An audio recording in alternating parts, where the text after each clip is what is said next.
Today on the Amp'd UP211 podcast, Hugh Boyle. Hugh is a right leg below knee amputee and the founding partner of the Consumers with Disabilities Research Foundation, North America's first consumer research business focused on generating data and insights from and for the vast and valuable consumers with disabilities population. They are committed to using research to improve consumer life for the disabled community. As a top executive in the advertising industry, Hugh brings a very interesting and relevant perspective to the entire amputee community. As he continues his mission of advocacy, it is our pleasure to welcome Mr. Hugh Boyle. Hugh, how are you? Good to see you. I'm good, Rick. How are you? I'm fantastic. I'm so excited to have you here today. I've been reading up on you, and there's so much to talk about. This is awesome. Where are you in the world so our listeners know? I am in Dallas, Texas, as you can probably tell by my deep Southern accent. It's a bit of a contrast happening right now. Yeah, it is. I actually moved from London to Chicago and then from Chicago to Dallas. And frankly, I had more of a culture shock moving from Chicago to Dallas than I did from London to Chicago. Oh, I believe it. I believe it. So I'm just going to say, how y'all doing? Very good. Yeah, I'm very good. Thanks. So I want to dive right in. I know you have a special anniversary coming up.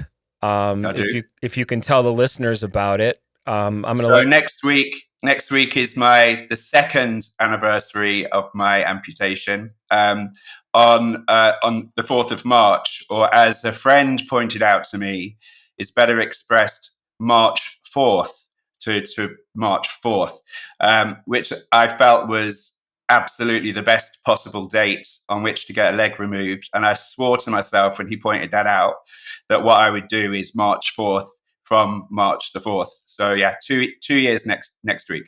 Well, I know you're in advertising, so what a great play on words. I'm sure you you sort of, build sort of those little compartmentalized ideas around, words and phrases and the way people perceive them. So that's... Yeah, but it was kind of like I needed it. It was really important to me when he pointed it out. It really gave me something to focus on because I'd had such a short amount of time getting used to the idea that I was losing a leg. I was kind of scrabbling around looking for kind of information and motivation and so on. And actually, the very idea of March 4th became that, which was super useful. Yeah. I want to just sort of set aside just for a moment so much of your journey, which you have been so generous in providing me and our team to understand a little bit better, how you came to this place. But given that your 2-year is coming up, how are you doing? And I mean in the sense of right now, in this moment. Yeah, I mean, I'm doing great.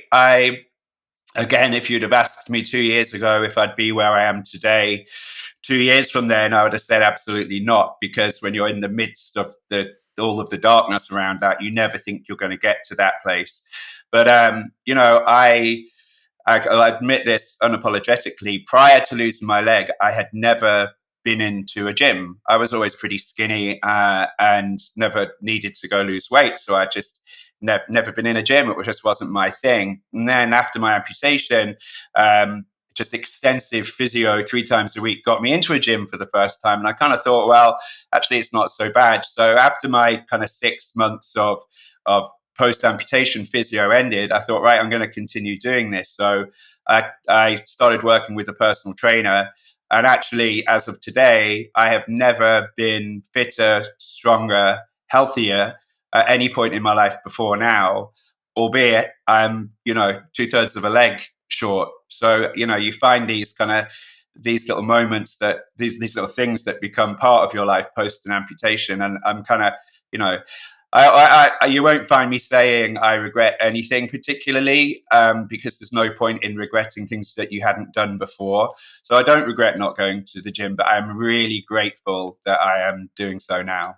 Yeah, I have you and I are similar in a lot of ways, both being right leg amputees. We're both very close in age. both coming from, let's say, a very professional, sort of executive kind of life, very busy people. And I was similar to you. I would get on these, let's call them like kind of kicks where, I kind of get motivated to do a charity 5K or something, and I would train a bit, but I was never really, I guess, engaging my fitness as a lifestyle. And it's funny how losing part of yourself can completely change your motivation physically. Yeah, And suddenly I found myself wanting to bring my best efforts to, exactly the same. yeah, like moving forward. And I don't know what your experience was in the space of someone told me, hey, if this is going to work for you, if you are going to be high functioning, and I'm not talking about the Paralympics, I mean just if you want to go back to the life or a version of the Yeah, life that you had, yeah, you got to get in shape, man. Like yeah. you I really mean, got to do it. and I think, I mean, to some extent, it's actually more than that. And I've heard lots of people on this podcast refer to this. And, the first thing I'll say is, do I wish it hadn't happened and I still had both legs? Of course I wish it hadn't happened. Of course I do. But the the immense shock, the trauma, the time that you're no longer busy when I was sick before my amputation and then obviously in recovery for a long time after that. I'd never had that amount of time in my life before. And suddenly the one thing amputation does is it makes you very humble. Um, because you're looking at the place where your leg used to be, you don't recognize yourself, and you're really struggling to imagine how you're going to piece things back together. But actually, concurrently, the time, I mean, and for me, it was close to 6 months of being immobile, 3 months before my amputation, 2 months after it. So it was a long length of time. And I'd never had that.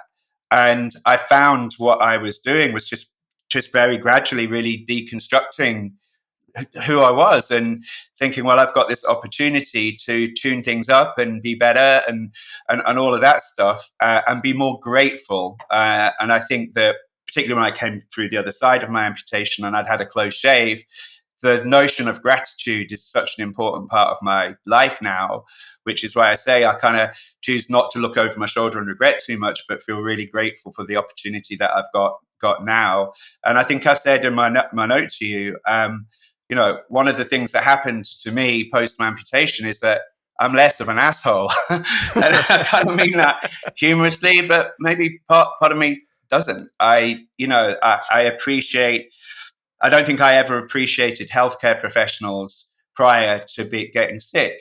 And I'm not talking about the surgeons and the doctors who earn great money. I'm talking about the occupational therapists, the physiotherapists. And I will say without question, I would not be here today without a couple of those guys who don't earn a ton of money. And you see, I saw really for the first time in my life, the power of the word vocation, and how much these people genuinely care about you, and the psychological effects on you of getting well. So yeah, you come out of the other side of it. I felt really reflective.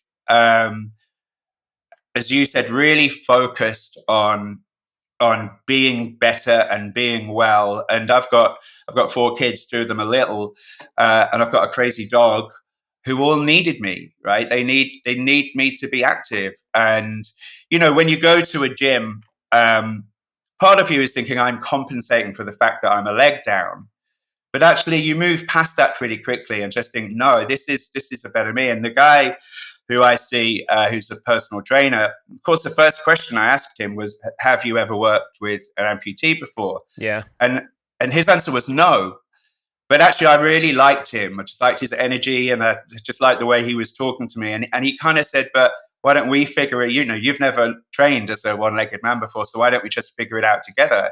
And I said, "Okay, yeah, let's do it." And I know he read up a lot, and so much of what I do at the gym is compensatory for the absence of my leg, and just building up my hip flexors and that whole kind of upper right area of your leg and hip and so on that maybe didn't even know you used before, but are essential to taking steps forward. So yeah, that's been a really good experience. Yeah, I mean, you're obviously, and I appreciate it. You are a very, very reflective guy.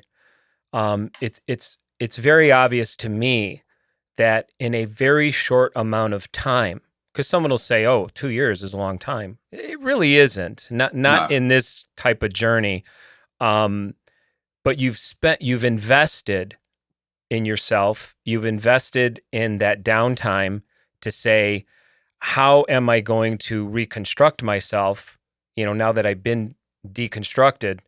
Yeah, But exactly. at the same time, you know, it resonates with me because I very much went through a similar process. And Mm-hmm. unfortunately for me, my process was much longer. I went from needing a kidney transplant to losing a leg to needing a heart valve replacement. I mean, my let's call it the dark forest that we all enter, Yeah. was about 4 years. Wow. So going through that, so when I hear you say these things, these touch points, the gratitude, the reflection, the reconstructing yourself. For me, there was this very, very deep and long valley, Mm-hmm. and going from a similar kind of work schedule, everything's coming at you, Yeah. and you're just trying to keep up. I mean, Yeah. I think I saw in your notes like you flew like 98 times or something like in the course of a Yeah. year. I In mean, 2019. Yeah. that's incredible. I mean, Yeah. you are on the go. No wonder you were so thin, because when do you have time to eat? I mean, you're just Yeah. going, going, going. And I traveled a bit. I was part of a family business. I was very, very focused on my financial and career goals. And I was a bulldozer. I mean, I just kept going and going. I worked nonstop all the time, putting in Mm-hmm. tremendous amount of hours. And then, similar to yourself, all of a sudden something reached out and said, You're done. Like, Yeah. all of this Yeah. is over. Life as you Yeah. know it is It's over. changing beyond record. Yeah. And the other thing I was reading in your notes that I really, really appreciate is that whole concept of adaptation. Like, how do I design my life around this circumstance? How do I traverse what's happened and I do want to go back to what happened Yeah. leading up to your amputation, but how do I design, adapt? How do I rebuild myself around this extraordinary circumstance, Yeah. right? So Cam Ayala on his second podcast with you, and I made a note of this. He said, and I realized I'm in my own project. I'm in my own amputee project. Yeah. And it really resonated with me because and I just never verbalized it in that way. But the moment I'd come out of surgery and realized that my life was back in my own hands, really, and my recovery was, that's what I became. And actually, there were good sides and bad sides to it. One bad side was that, in the period just before and just after getting my prosthetic, I left the house for physio because I didn't want, and I'm going to say this and it's going to sound like it's for the wrong reasons. I didn't want people to see me in that condition. Yeah. It wasn't because I was ashamed of it, and it wasn't because people aren't kind. It was because I knew, give me a couple of months, I'm going to be okay. And I just immersed myself in that project. And actually, I know the moment that project started, and like I'm not a crier, right? I don't cry easily, and was devastated by all of this. But there were just only a couple of moments when I cried. One of them was the day that I got home. So I'd been in various hospitals for weeks. Got home, got this dog. It's the family dog, but he's not really. He's my dog, and he's boisterous, right? And he loves me. And my wife said, as we pulled up, she said, I've put the dog in the garage because he's going to go nuts. And there I was with my stump for the first time. And I was like, yeah, okay. So anyway, we went into the house. A couple of hours later, everyone was going off to bed. And I just wanted to sit up on the couch. And I said, will you let the dog out? And I was bracing myself for the dog to come charging out. But for some reason, he did not. He just walked very meekly and calmly up to me and just jumped on the sofa. And we had this little moment. And I thought to myself, you just need me back. And then I realized that the dog was an embodiment of everyone I loved. They just needed me back. Yeah. And I wept on the dog for a few minutes because I realized in that moment that the people who had been so supportive of me and had gotten me through it now needed me to put some real skin in the game and be back. Yeah. No, that's such a beautiful moment that you're sharing. And I've had similar moments, but it's amazing the sort of, heightened senses that animals can have in those situations, right? Because here you are sort of, let's call it, back from the war, so to speak. Yeah. And your family is just, whatever version of you, your family's just so happy to have you back. Yeah. Right? Because and I worried so much about, I worried about all of my kids, but obviously with the little girls, there was a lot of explanation to do. And the explanation became robot leg. Daddy has a robot leg. And if my leg's off, I'll say to one, oh, can you bring over my robot leg? So robot leg became the thing that made everything okay. Yeah, I love that. Funny. I love that. I do want to rewind a bit and just cover for the listeners what brought you to this place. And it's interesting because you had what sounded to me like a form of fusion in your ankle.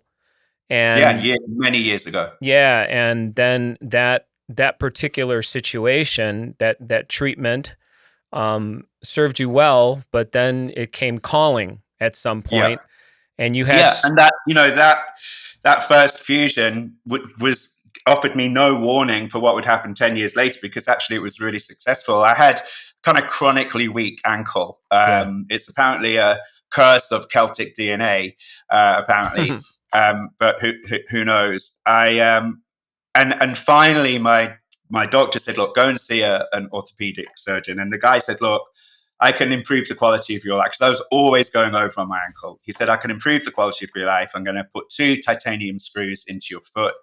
You'll lose some of the mobility in your foot, but you'll be pain-free and sprain-free going forward. And he was absolutely right. So I had 2-3 months laid up.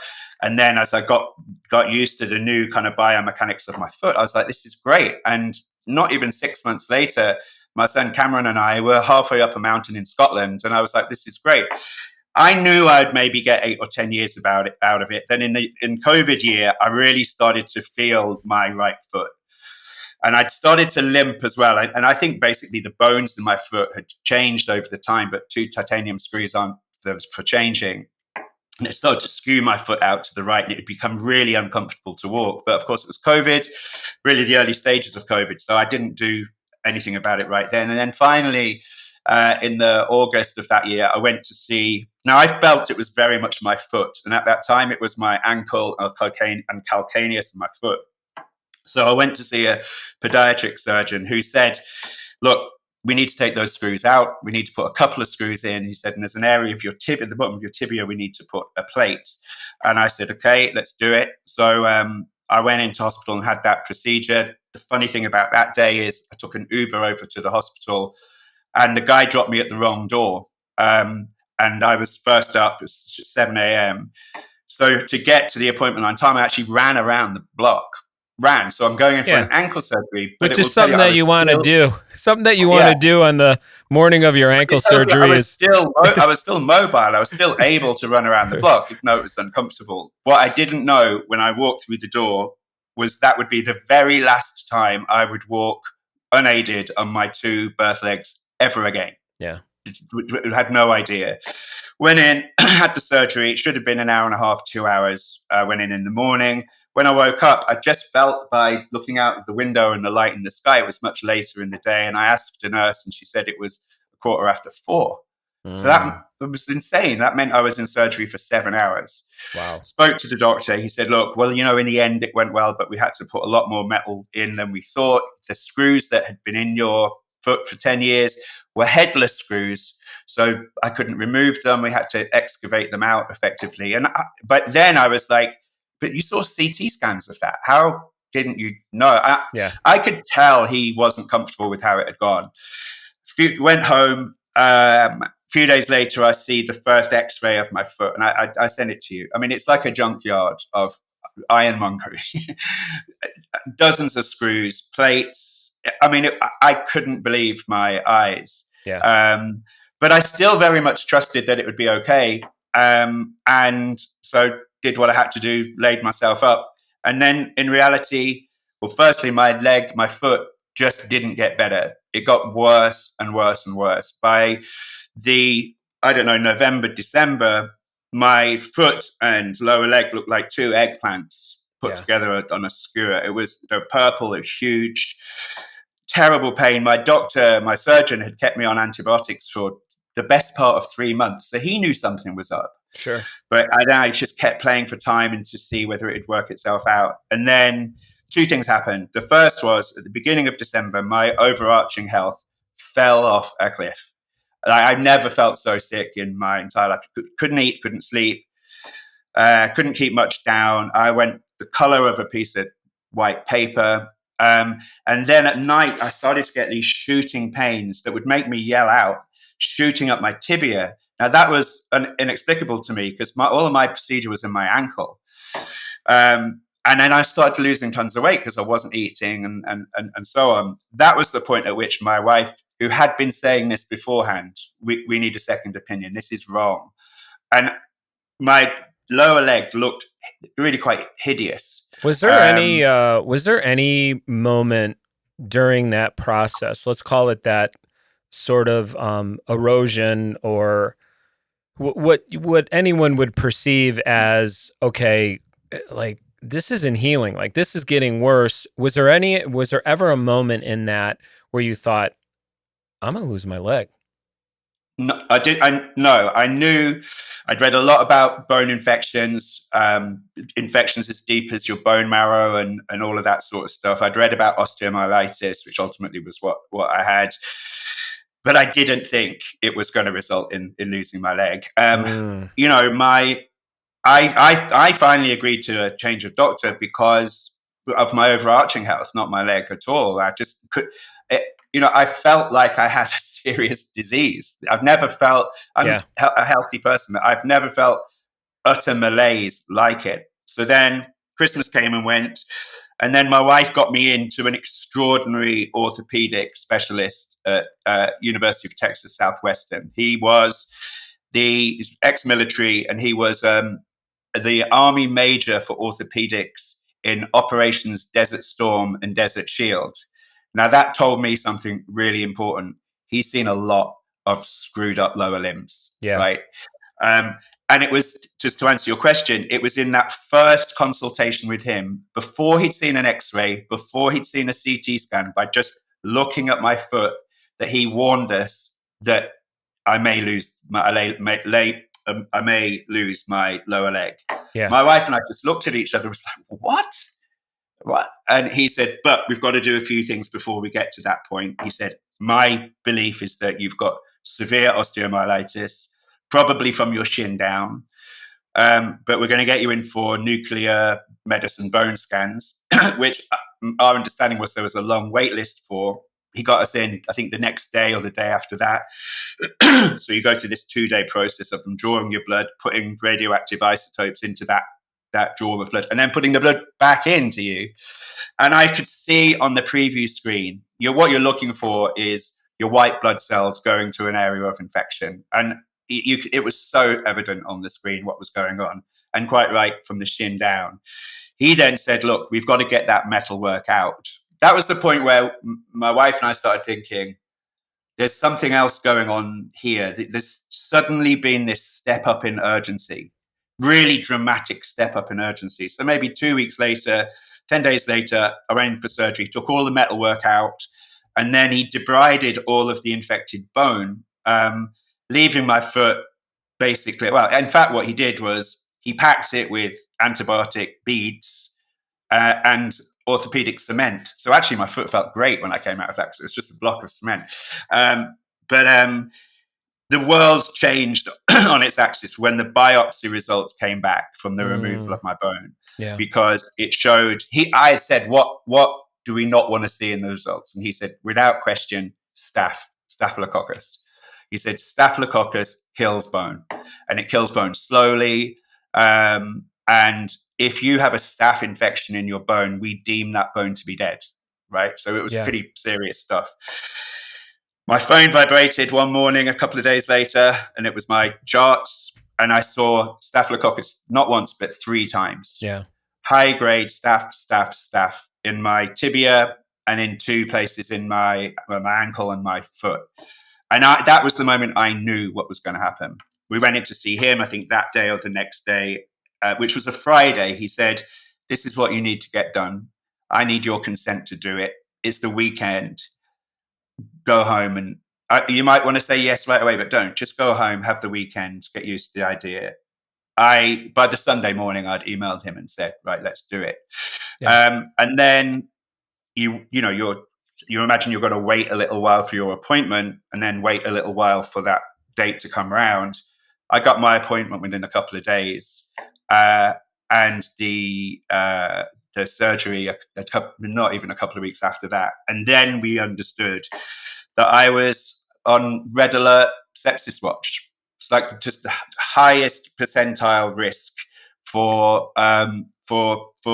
sepsis. And if I know after the fact that if any one of those infections had left my bone and entered my bloodstream, I could have been a goner in 45 minutes or serious organ failure. So I realized that actually what had been going on was a conclusion that I needed my leg amputated to save my life. I mean, and it was as simple as that. The only other option was 12 to 20 weeks of IV antibiotics into a stent in, adjacent to your heart, which has, 50-50 chance of working. So that was it. And then, so it was booked for March the 4th. And then you have that, which you would have had that, however long it was for me, 10 days of the wilderness days, when you're going to lose your leg. You have to cram as much information as you can. And frankly, just get used to the damn idea. I mean, you've got no other choice. Well, I think we all seek out comforts and reassurances. You obviously have a great support system, so that's something that you sort of lean into in these situations. My support in that time came from you guys, and I say you guys to every amputee watching this podcast. I am not the sort of person that joins. I'm a kind of reluctant social media user. I don't join Facebook groups. And my wife had, from the moment we started talking about amputation, joined a Facebook group. I found this one in Dallas in the Southwest and so on. And I was like, no. And then one night, actually, just to get her off my case, because I was having to think about this thing that was going to happen, I joined one. And it was one where you have to answer a bunch of questions, put a little profile about it. There's some writing my profile. I'm like, I don't want to do this. And then hit submit. And what happened to me in that next hour was one of the life-changing moments for me in all of this. Or it barely felt like my finger had literally just lifted from the submit button. And my inbox, ping, ping, ping, ping, ping. And it was primarily guys my age, which was kind of important in that moment. Yeah. And all they were saying was, "You've got this, brother. Love you, man. Thinking about you." It was overwhelming. And that was actually the first time I cried in this whole thing, because of the support and love of strangers who had been through this. And they gave me something that nothing I had read in like medical literature could have given me. And it was hope. And they gave me hope primarily because they were funny. Yeah. And they were, I know you often say you're all in for one-legged jokes, right? Yeah. But they immediately went to that place, right? To the humorous place. But it was I've never experienced anything like it. Yeah, it's an incredible that was a bit- community. I Yeah, agree, and obviously I'm part of it. I engage it. I have the benefit of many people reaching out to me and wanting to engage and have conversation. So much of my own forward movement has so much more to do with what you're describing. It's that yeah, energy that we draw, and we sort of fuel ourselves with all these people that are all in the same similar situations, you know? yeah. So I watched a video diary that had been made 7 years prior, actually by a British guy, just coincidentally, yeah, who had decided so courageously to video himself through the whole process. Videoed himself an hour before he went into anesthesia. Videoed himself 2 hours after he came round. It was a courageous thing to do, but it was the most important data that I could have received because I knew I was seeing the very worst of it. Um, and the guy was saying how bad it was. There was a day he missed completely, day 2 after his amputation, which was my really bad day. And he couldn't make a video. He made one on day 3. Uh, I would go so far to say, psychologically, I couldn't have coped with it as well were it not for that guy. and you did a video diary as well. Yeah. So I thought, well, I want to pay this. I want to pay it forward. Yeah, And please God, in 6 or 7 years, someone wherever in the world will find these videos, and I can give them something positive to take from it. But in order to do that, you have to be abundantly honest. I did a video in the car at 4 a.m. driving down to the hospital, and I was terrified.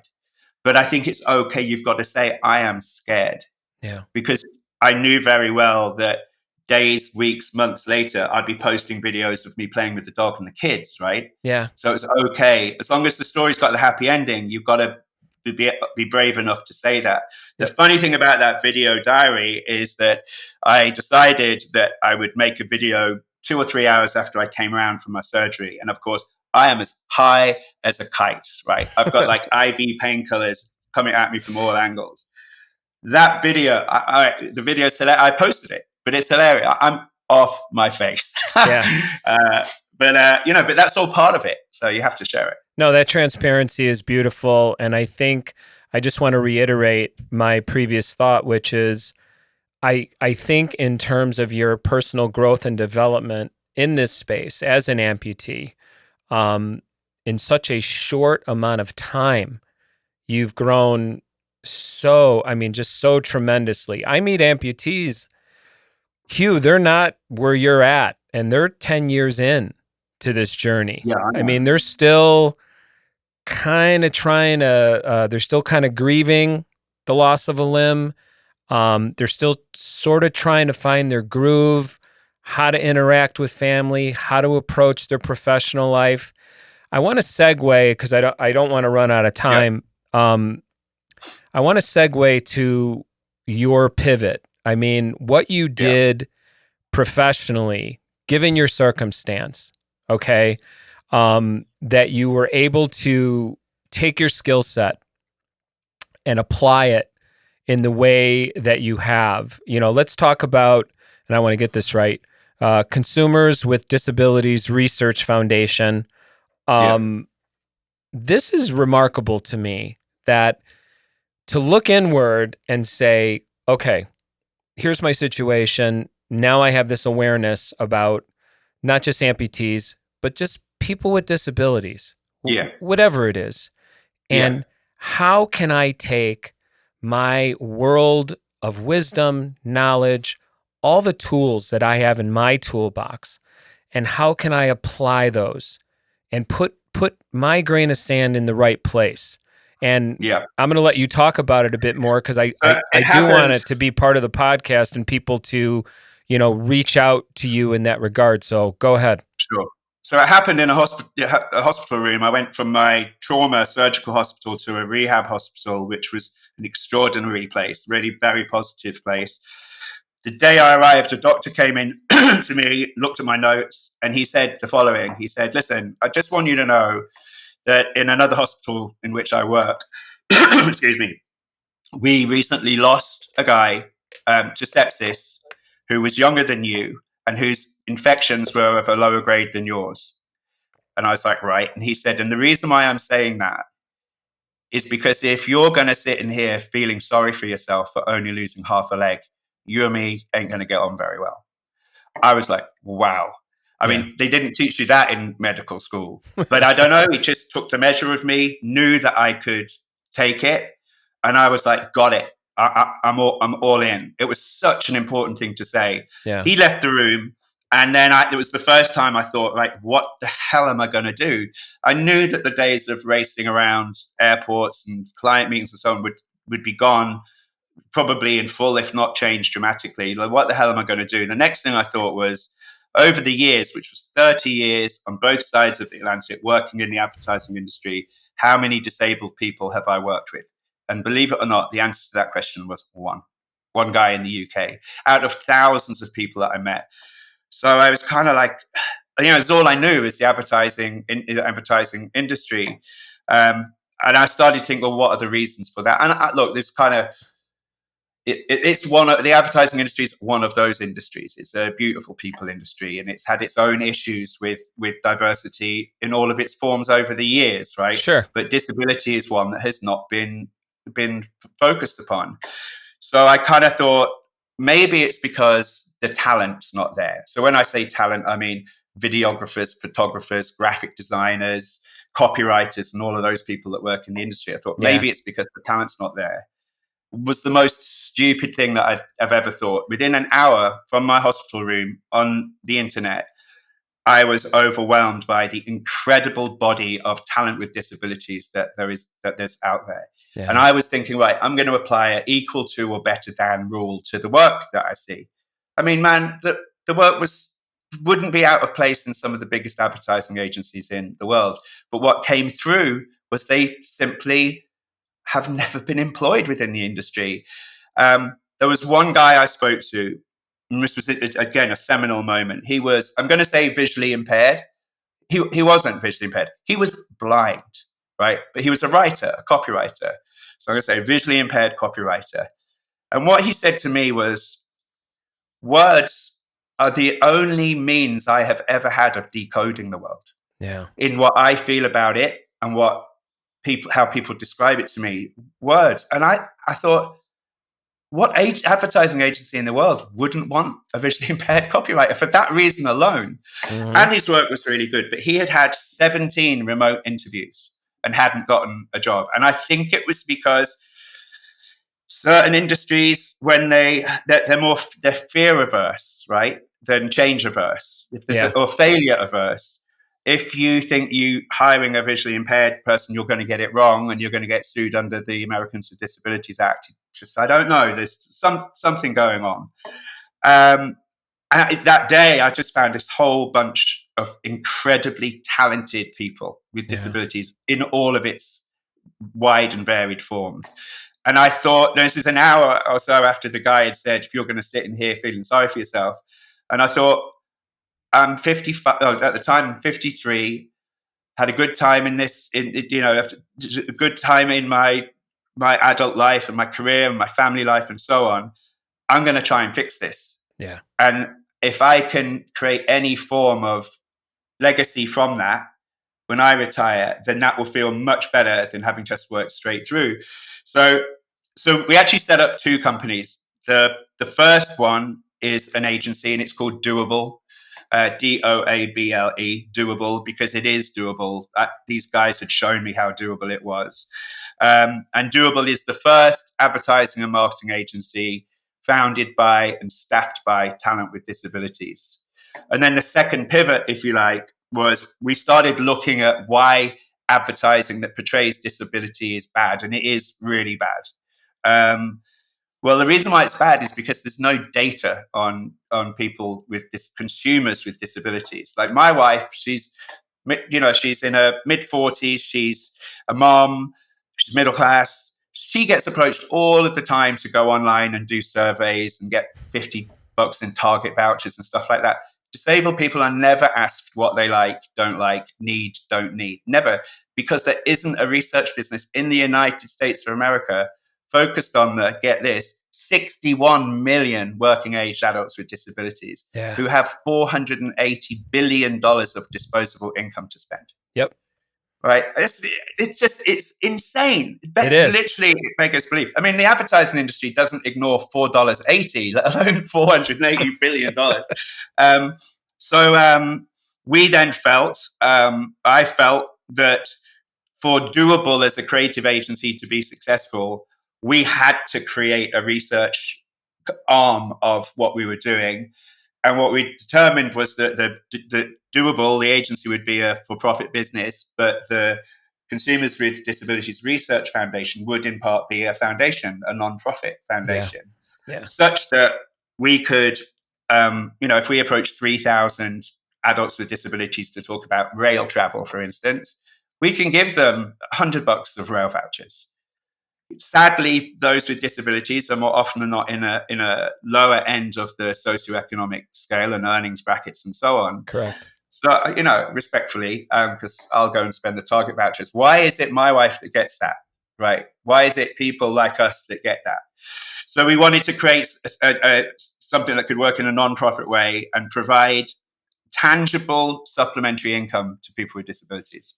It's there's two companies, the creative agency and the research business. It's an awesome endeavor. It's something that until I really did some research on your particular journey, I had not really considered that we have the numbers. I mean, we are a powerful group of people when you start to talk about consumerism, and there's so much stigma attached to us as a you kind of put us all in this hopper together.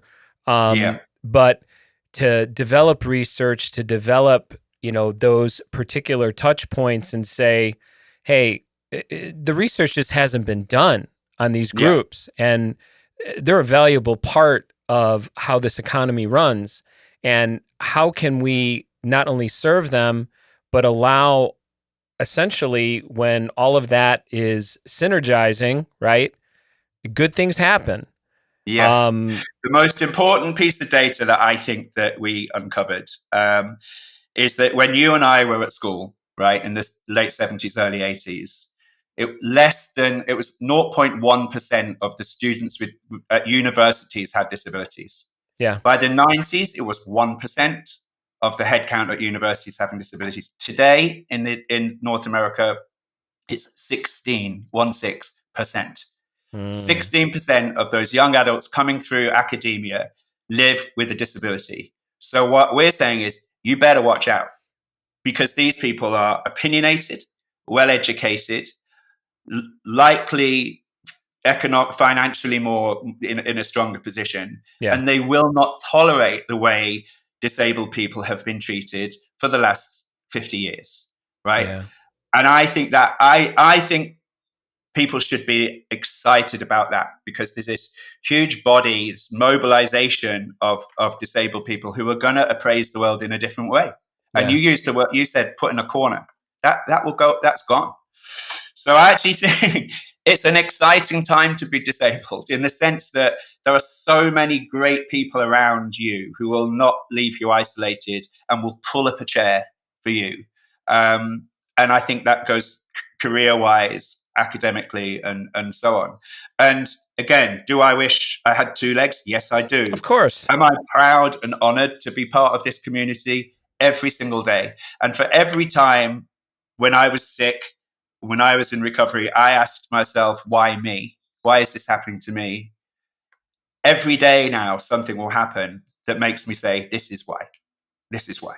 Yeah, and it's such a great exercise in gratitude and grace, and you seem to really, resonate what most of the community needs. I mean, we are underserved, we are starving, at least from where I'm sitting through my lens, and all the interactions that I have with people like yourself. We are starving to be relevant. We are starving to be regarded. And once we can show the world, and I feel like even in our little small way today, we're normalizing this situation. And we're trying to get that out there that, hey, we are among you, okay? You may only Yeah. notice us in the summertime when we have shorts on, but we are among you. And Yeah. it's so very often now in my professional life, because I'm, moving into my 7th year, and I pride myself on being a physical guy, and I really, really take care of myself, and very rarely do I ever feel like I'm struggling as an amputee anymore. Mm. Mm. I can live my life as normally as I once did. It certainly looks a little different, and there's some procedural things, the way we get dressed in the morning, the way we drive, Yeah. all of those little logistical things certainly have changed, and I've adapted. But so often in my professional space, people will remark and say, "I had no idea Yeah. that you had lost a limb."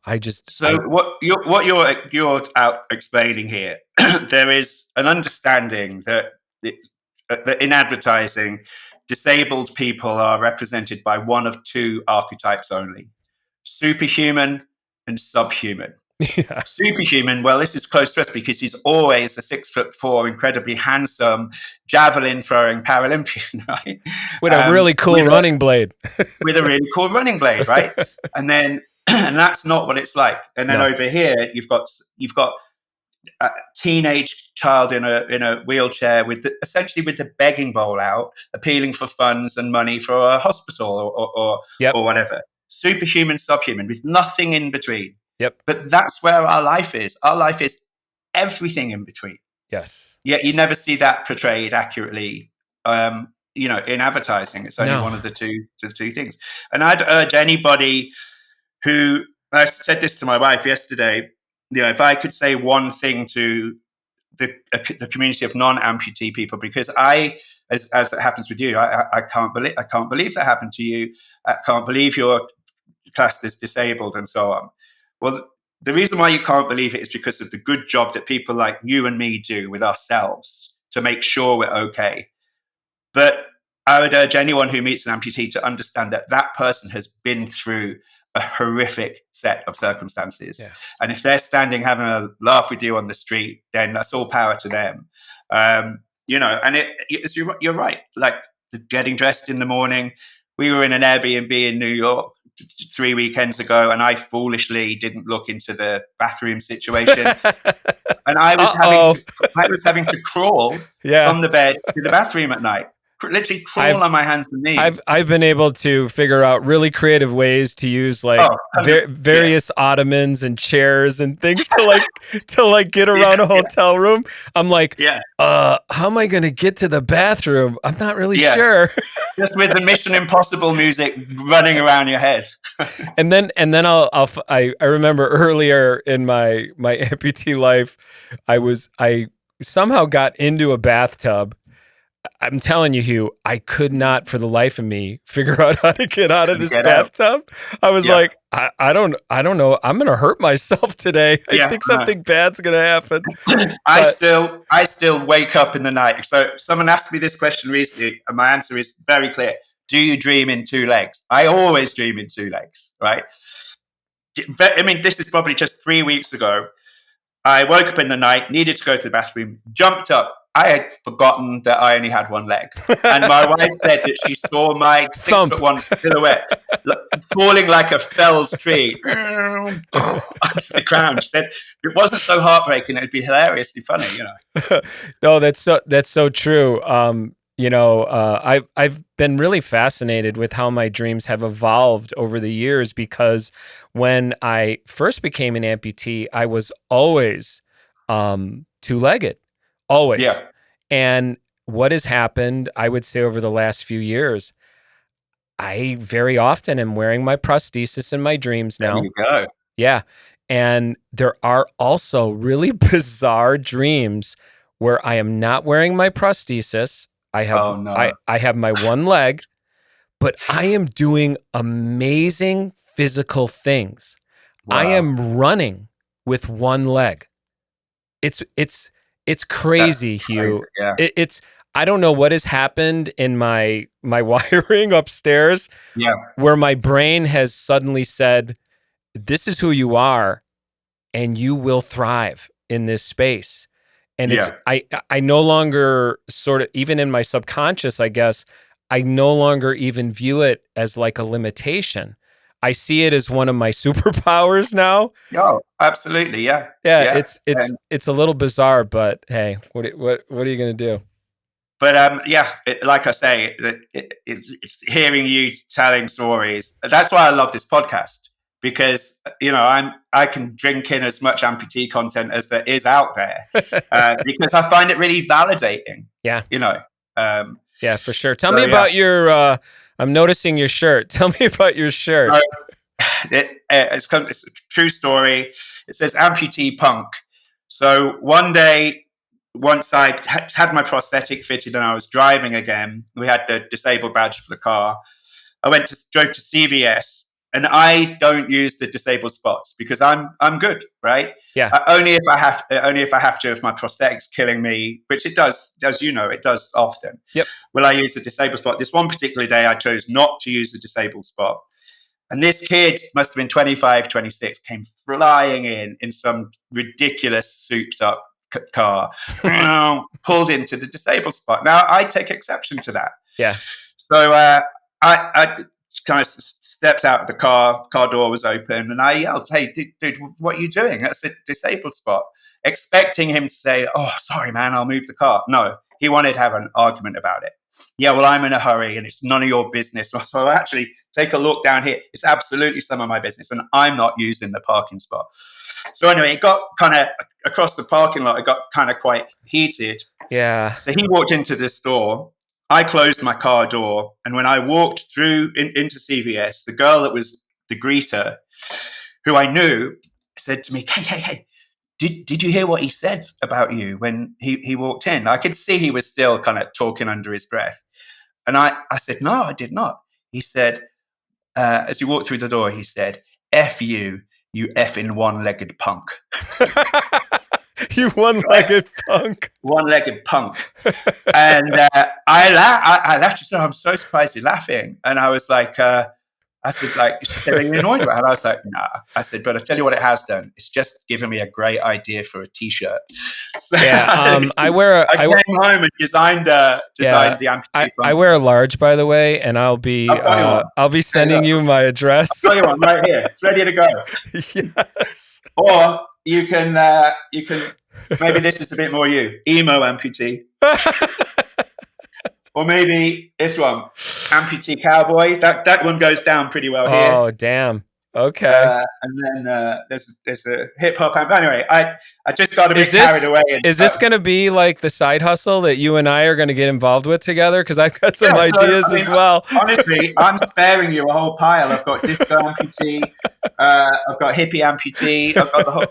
So my wife has kept saying, "Look, at the very least, put them on something like Redbubble, because and then if people are interested, then you can think about it." There's no cool clothing for amputees. There's no funny clothing. Yeah, that's something that we should probably talk about. I mean, the group, as you say, we laugh about ourselves, right? Yeah, the groups go crazy over that stuff. So your wife's right. I will back her up on that particular idea. And not that you necessarily need a side hustle, but to get that out there and for people to be able to approach it in a lighthearted way. I'm usually the first person to make a joke. I am the first person to break the ice when it comes to what's going on with me.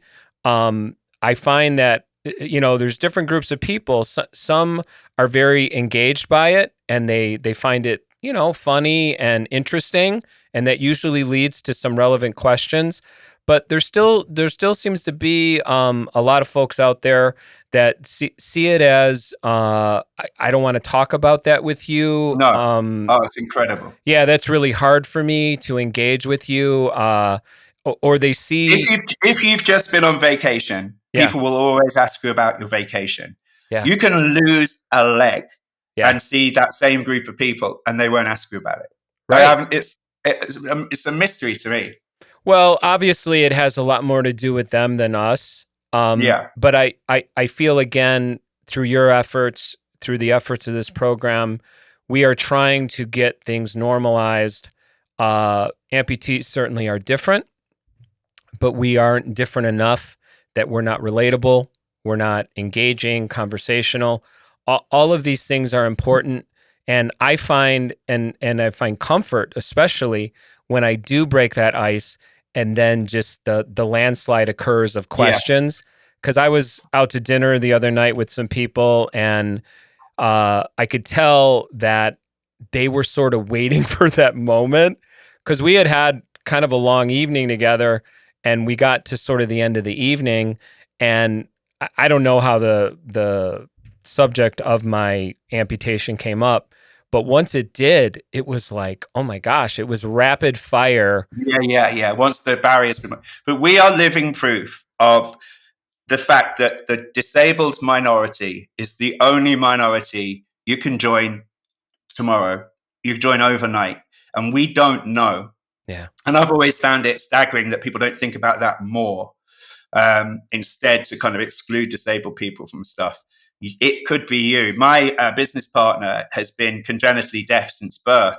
Yeah, I read that. So we're an interesting pair in the fact that he's been disabled all of his life, and I've been disabled for 2 years.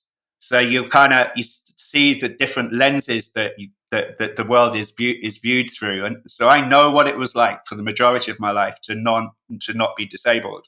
Yeah, and now I'm learning all about the other side of things. Well, Hugh, I appreciate that sentiment, and I think that's a great way to wrap things up. I want to thank you for being here. Your journey is fascinating and extraordinary. I cannot wait for people to listen to this episode and see, how far someone like yourself has come in just 2 years. It's incredibly inspiring and so important to folks out there that might feel stuck or not knowing what the next step is. And I know you're making yourself available through your organization and the foundation. And please check out Hugh. Check out. I want to make sure I get this right again. So my email address is simple. It's Hugh at doableagency.com. So DOABLE agency. Hugh at doableagency.com. And please look up the Consumers with Disability Research Foundation. They're doing some amazing things as well. I want to say thanks again to Hugh, the one-legged punk Boyle. Thanks for being here. Thank you, and you keep up this great work that you're doing. I wasn't joking when I said I'm gonna get my hands on one of those T-shirts. No, I prepared you. What did you say, medium or large? I am a large. Okay, got it. I am Rick Bontkowski. This is the Amp'd UP211 podcast. That's going to wrap it up for us. Thanks again to Hugh Boyle. Thank you. I want to wish everyone health and happiness, and we'll see you next time.